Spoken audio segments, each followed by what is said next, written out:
कुंभ के बाद कहाँ चले जाते हैं और क्या करते हैं नागा साधु, जानिए इनकी रहस्यमयी बातें। शिव शंकर तेरा नशा है चढ़ा। प्रयागराज में गंगा, यमुना और सरस्वती नदी के संगम तट पर दुनिया का सबसे बड़ा धार्मिक मेला महाकुंभ में अभी तक 9 करोड़ से ज़्यादा डुबकी लगा चुके हैं। 13 फरवरी 2025 से शुरू हुआ महाकुंभ 26 फरवरी 2025 तक चलेगा। गंगा, यमुना और सरस्वती के पवित्र संगम में स्नान करने के लिए साधु संतों के अलावा दुनिया भर से श्रद्धालु पहुंच रहे हैं। महाकुंभ में इस बार 45 करोड़ से अधिक श्रद्धालुओं के पहुंचने का अनुमान है। महाकुंभ में नागा साधु सबसे ज़्यादा आकर्षण का केंद्र है। आज हम आपको अपनी खबर में यह बताएंगे कि आखिर कुंभ के बाद नागा साधु कहाँ चले जाते हैं और क्या करते हैं। सनातन धर्म में नागा साधुओं को धर्म का रक्षक माना जाता है। नागा साधुओं को 12 वर्ष की कठोर तपस्या करनी पड़ती है। नागा साधु भगवान शिव के वैरागी स्वरूप की पूजा करते हैं। महाकुंभ में देश भर से नागा साधु पहुंचते हैं, लोगों के लिए सबसे अधिक आकर्षण का केंद्र है। नागा साधु बिना कपड़े के शरीर पर भस्म और लंबी जटाओं की वजह से भीड़ में सबसे अलग नजर आते हैं। नागा साधु बनने के लिए 12 वर्ष कठिन तपस्या करनी पड़ती है। नागा साधुओं का जीवन बेहद ही जटिल होता है। बताया जाता है कि किसी भी इंसान को नागा साधु बनने में 12 वर्ष का लंबा समय लगता है। नागा साधु बनने के बाद वह गांव या शहर की भीड़ भाड़ भरी जिंदगी को त्याग देते हैं और रहने के लिए पहाड़ों पर जंगलों में चले जाते हैं।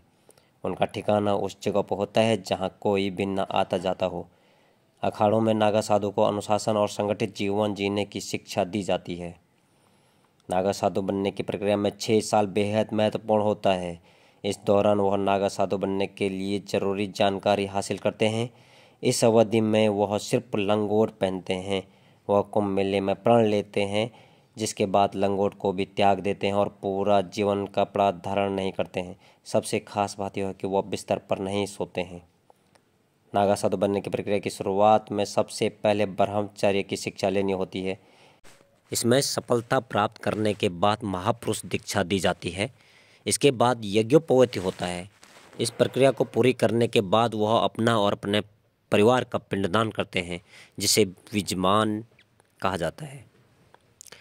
नागा साधुओं को एक दिन में सिर्फ 7 घरों से भिक्षा मांगने की इजाज़त होती है। अगर उनको इन घरों में भिक्षा नहीं मिलती है तो उनको भूखा ही रहना पड़ता है। नागा सन्यासी दिन में सिर्फ एक बार ही भोजन करते हैं।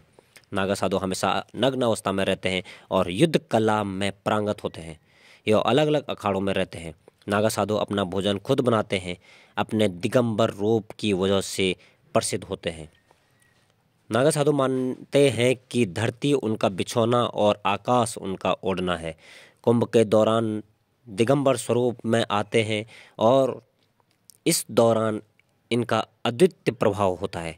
वह 17 श्रृंगार करते हैं, जिनमें लंगोट, बभूत, चंदन, अंगूठी, लोहे या चांदी के कड़े, पंचकेश, कमर में माला, माथे पर रोली, कुंडल, चिमटा, डमरू, कमंडल, गुत्थी हुई जटाएं, तिलक, काजल, हाथों में कड़ा और बाहों में रुद्राक्ष की माला धारण करते हैं।